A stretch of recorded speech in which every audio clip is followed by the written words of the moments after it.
Сәлеметсіздер ме, құрметті көрермендер? Мен бүгін мясо по-французски дайындаймын, сол сіздермен бөлісейін деп, бір жарты килограммдай ет алдым. Осындай жіңішкелей қылып турап алдым етті. Барлығын осылай турап алдым. Қазір енді осы етімізді мынандай прибормен ұрамыз, мына тістері бар жақпен. Сол кезде жаңағы ішіне салған приправамыз бәрі жақсы сіңеді, тездеп сіңеді. И тез маринадталады. Екі жағынан да осылай ұрып шығамыз. Етіңізден жаңағы шашырап етіңіз ыңғайсыз болса, мынандай салафанды қойып үстінен ұрсаңыз да болады.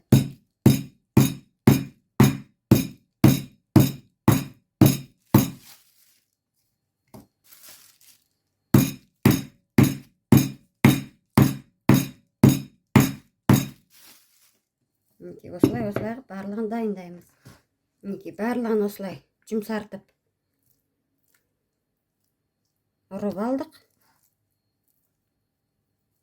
Енді тұздаймыз. Әркім өз қалауы бойынша енді мөлшерімен тұздаймыз. Бір чай қасық тұз алдым.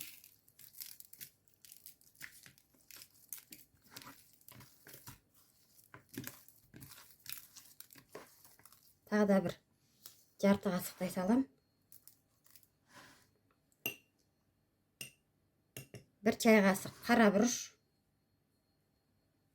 Әркім өз қалауы бойынша қызыл бұрыш салсаңыздар да болады. Ұнатқаныңызды саласыздар. Мына 3 чеснок алдын ала турап қойған. Мынау бір пияз кішілеу. Сарымсағын, чесногын салдық. Енді бір көз мөлшерімен 2-3 қасықтай майонез салам. 3 қасықтай майонез салдым, ас қасықпен.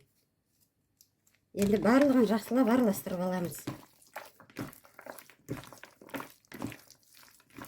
2-3 сағат маринадталып, етіміз жұмсарып, тұзы сіңіп тұру керек.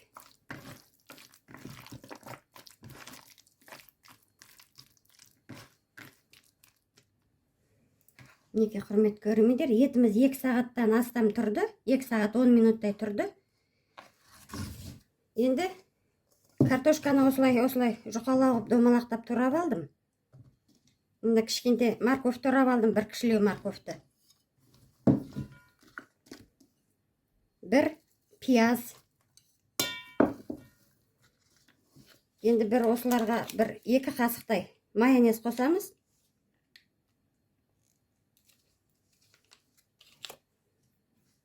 Жарты қасықтай тұз қосам. Чай қасықпен 1 қасық паприка қосам. Жарты қасық қара бұрыш қосам. Сосын 1-2 қасықтай сұйық май қосамыз, картошкамыз құрғақ болып қалмасын. Жақсылап араластырып аламыз.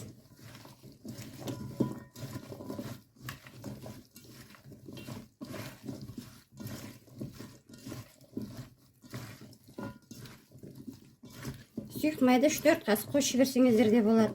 Кейбір болмайды.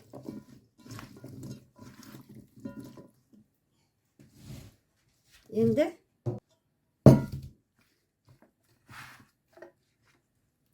әдемілеп осылай жаямыз астына. Алдын ала духовкамызды қыздырып қойдық 200 градусқа. Қазір 40-50 минут пісіріп аламыз. Енді етімізді маринадталған осылай бетіне жайып саламыз.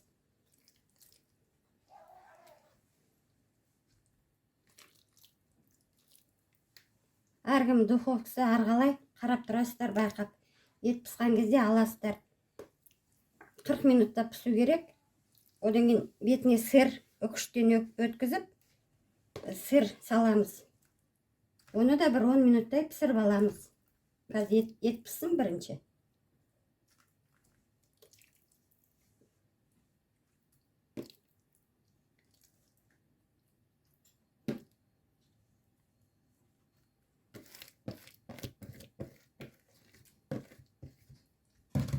Осылай пияздың бәрін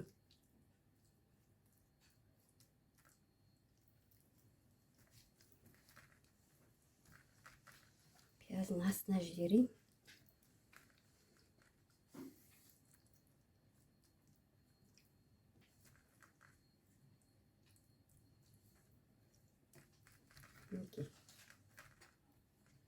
Енді духовкамызге саламыз.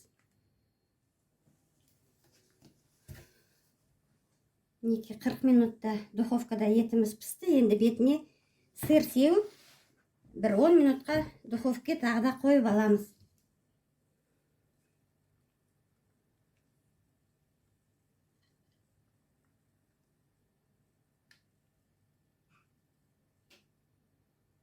Қолыңызда қандай сыр бар, сондай сырды сепсеңіз болады, қалауыңыз бойынша.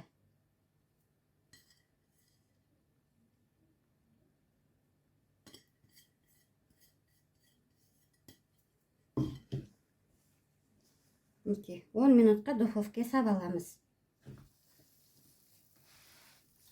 Мінекей по-французски етіміз дайын болды.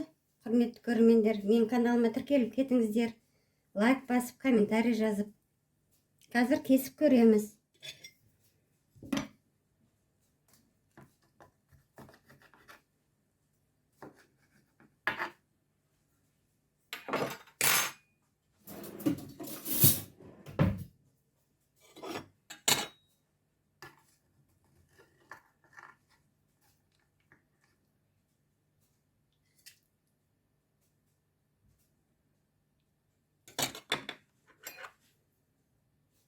Мінекей картошкасы бәрі жұмсақ болып пісіпті. Өте дәмді болыпты. Осылай дайындап көріңіздер.